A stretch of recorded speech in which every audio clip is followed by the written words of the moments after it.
Hi there. In this presentation, we're going to go over the radio communications during this year's Great Shakeout. My name is John Beeston. I'm the radio coordinator for this year's Great Shakeout. In an emergency, getting detailed information from our communities to Tillamook County Emergency Management will be critical, especially for events where all usual communications will be down. Tillamook County Emergency Management uses this information to help plan an effective response. In the Great Shakeout, we practice this ability by sending a simple location tally form from the communities to Tillamook County Emergency Management. In a real event, we'll use this same technique, but with more and varied information and forms.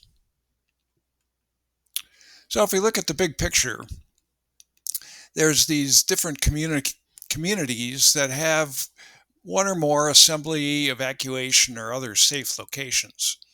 And each location has a GMRS neighborhood radio operator, and the community can coordinate intra-community things on their GMRS channel. Each community also has at least one ham radio operator. And if the community needs to communicate outside their area, they can use their hams. And it's the community ham that communicates with Tillamook County Emergency Management Center, or EOC. So it's a two-step process. Basically, get the information from the safe location to the community ham, and then the community ham gets the information and passes it to the community Tillamook County Emergency Operations Center. So basically, communications within communities use the GMRS, and communications beyond the community, then the hams pass the information to Tillamook County Emergency Management. And I also like to point out that there are net controls that keep control of the communications channel, and if you want to talk, ask the net control for permission. Don't just start using the channel if you happen to hear it quiet. So for the Great Shakeout, this is the tally form we'll use to summarize participation in each one of the safe locations. This type of form is called a line form because each line has a single piece of information.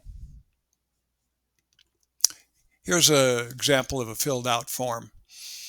It looks like a lot of information to exchange, but remember that if the sender and receiver have the same form, all we need to do is say the line number and then the content of that line.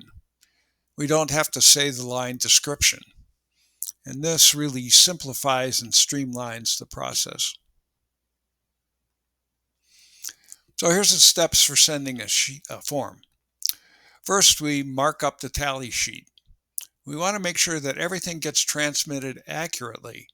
If you remember the old telephone game, it can quickly get errors introduced. So we highlight words and numbers that might be difficult to send. These highlighted items are sent then using magic words.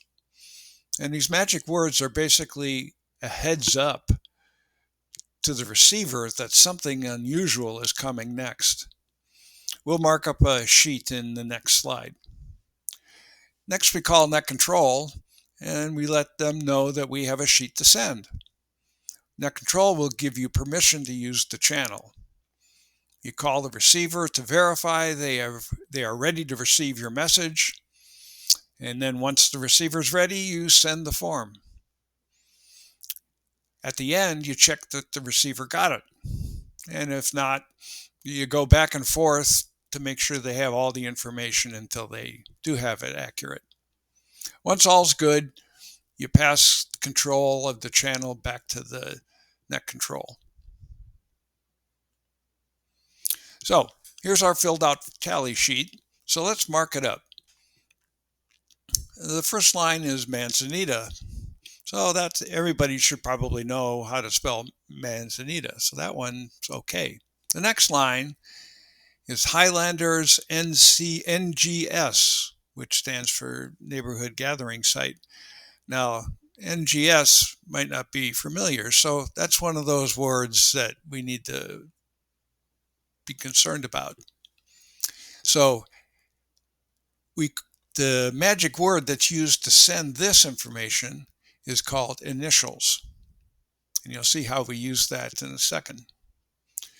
The next line, Julia might be a word that's difficult to say and receive. So we use the magic words I spell to help the receiver know that I'll spell out a particular word. Then there's all these numbers. The numbers are often very difficult to figure out. So when sending a message, we use the magic word figures. And we always say each individual number separately. So for instance, 23 would be said figures 2, 3. And we do that for all of these numbers. So now we've got our sheet all marked up. The next phase is get permission to use the channel. So if I'm the sender, I would say, Net Control, this is John with an evacuation location report for the community ham. Net Control would say, Roger, give the community ham a call and send your message. So now the Net Control has passed the channel over to me, and I will make sure that the destination is ready. So community ham, are you ready to copy? And the community ham would say, ready to copy. So now I need to send the message. And we need to make sure that we speak very slowly because the other person is writing down the message. And so one technique is called writing in the air, so that if you write the message yourself in the air as you're saying it, that will slow you down enough so that the other person can write it down. And of course, we'll use phonetics when we're spelling difficult phrases. And so here's the official ITU phonetics. Best case you could use these, but sometimes you forget which word goes with which letter, and you can kind of just make do with your own word if you want. The important thing is to get the message across accurately. So here's a form, and we'll go through and I'll voice it, and you can follow along. So the receiver is all ready. So I'd say, please copy my form. Line 1, Manzanita. Line 2, Highlanders. Initials, November Golf Sierra.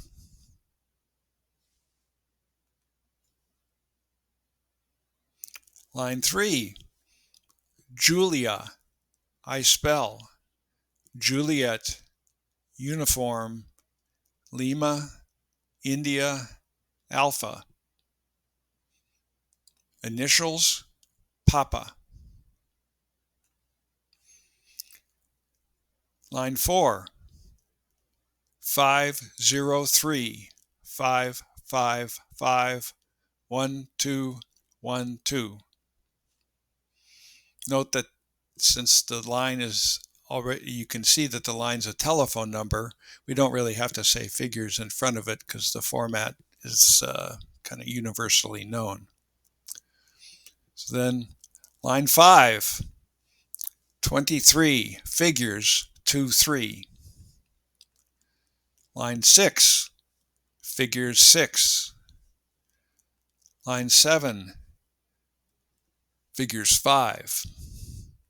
Line 8, figures 1, 0. Line 9, figures 1. Line 10, figures 5.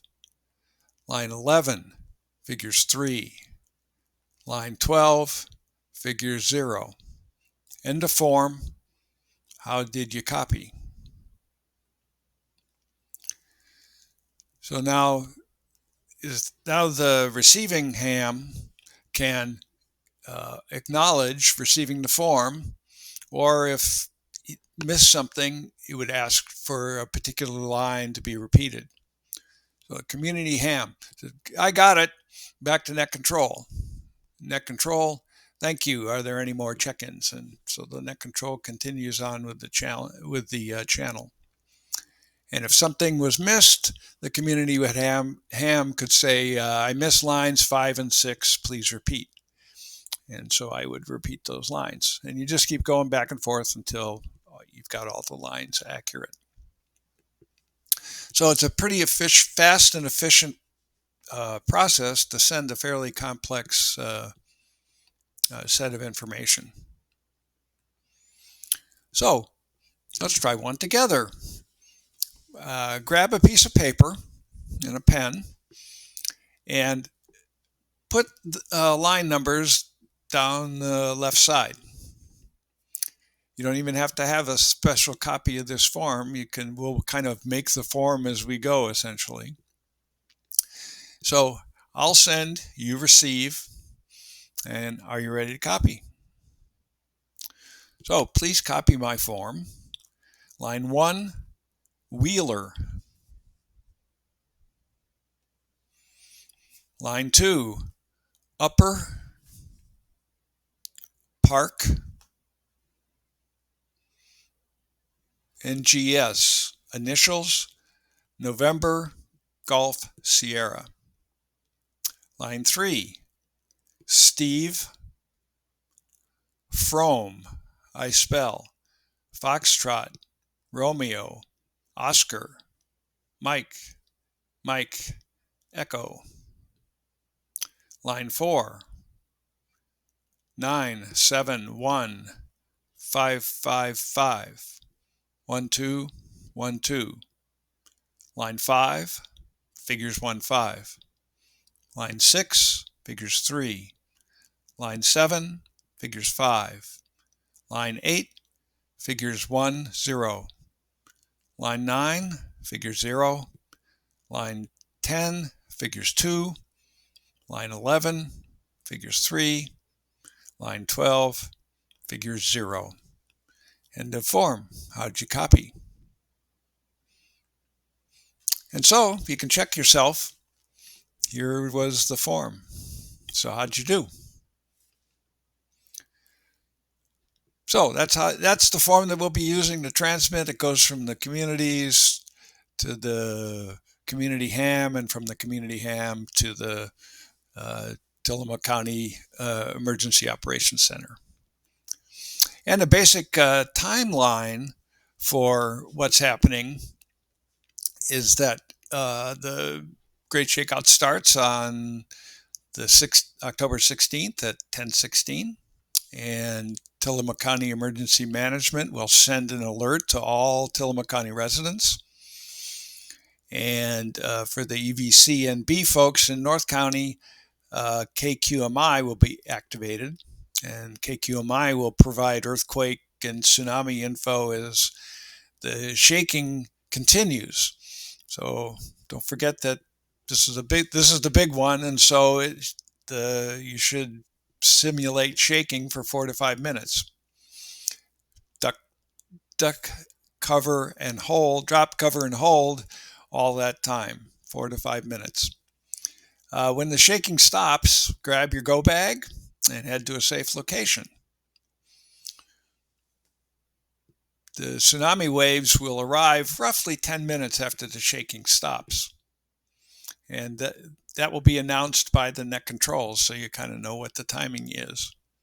And we hope everybody's at their safe location by then. And then starting at 10:30, the different tally forms will make their way from the safe locations to the community ham.